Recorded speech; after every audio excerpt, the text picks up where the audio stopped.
Hello നമസ്കാരം. എല്ലാവർക്കും സ്വാഗതം. നമുക്ക് ഇന്നൊരു വട്ടയപ്പത്തിൻ്റെ റെസിപ്പി കണ്ടു നോക്കിയാലോ. ആവിയിൽ വേവിച്ചെടുക്കുന്ന നല്ലൊരു വട്ടയപ്പത്തിൻ്റെ റെസിപ്പിയാണ് ഞാനിവിടെ കാണിക്കുന്നത്. അപ്പോൾ അതിൻ്റെ പ്രിപ്പറേഷൻ എങ്ങനെയാണെന്ന് നോക്കാം. അപ്പോൾ ഞാനിത് നമ്മുടെ സാധാരണ റേഷൻ കടയിൽ നിന്ന് കിട്ടുന്ന പച്ചരിയാണ്. അതൊരു 2 കപ്പ് എടുത്തിട്ട് ഒരു 3 മണിക്കൂർ നേരം വെള്ളത്തിലിട്ട് കുതിരാൻ വെച്ചിട്ടുണ്ടായിരുന്നു.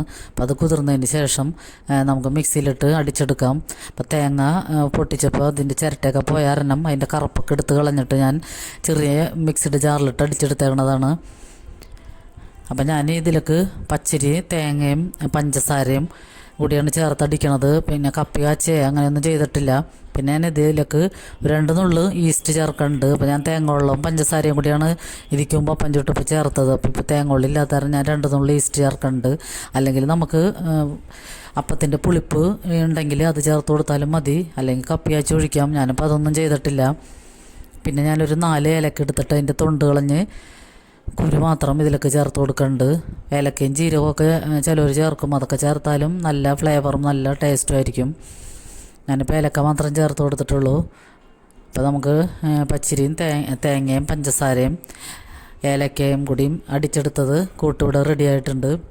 ഞാൻ ഇത് 4 മണിക്കൂറിന് ശേഷമാണ് അപ്പം ചുടാനെടുക്കണത്, വേവിക്കാനെടുക്കണത്. അപ്പോഴാണ് ഞാൻ ഉപ്പ് ചേർക്കണുള്ളൂ.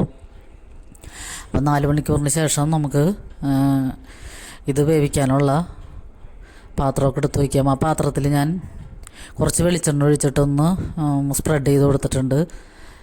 അപ്പോൾ നമ്മൾ പച്ചരി ഇട്ട് അടിച്ചെടുക്കണവരോട് ഇങ്ങനെ വെള്ളം പോലെ കുറച്ച് ലൂസായിട്ടിരിക്കണത്.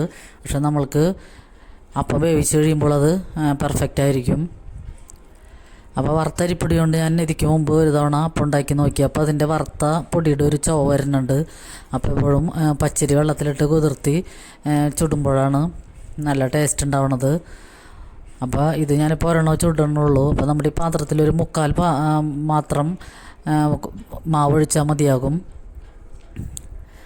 അപ്പോൾ ഇതിൽ നമുക്ക് ഒരു അടപ്പത്ത് വെച്ചിട്ട് 2-3 മിനിറ്റ് കഴിയുമ്പോൾ നമുക്ക് വേണമെങ്കിൽ കശുവണ്ടി മുന്തിരിയൊക്കെ ഇതിൻ്റെ മുകളിൽ വെച്ച് കൊടുക്കാം.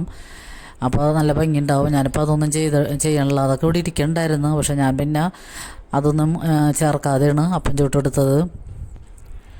അപ്പോൾ ഞാനിത് വെന്തതിന് ശേഷം കുറച്ച് നേരം ചൂടാറാൻ വെച്ചതിന് ശേഷമാണ് ഇത് മുറിച്ചെടുക്കണത്. ഞാനിപ്പോൾ ഇത് ഒരെണ്ണം മാത്രമേ ചുടണുള്ളൂ.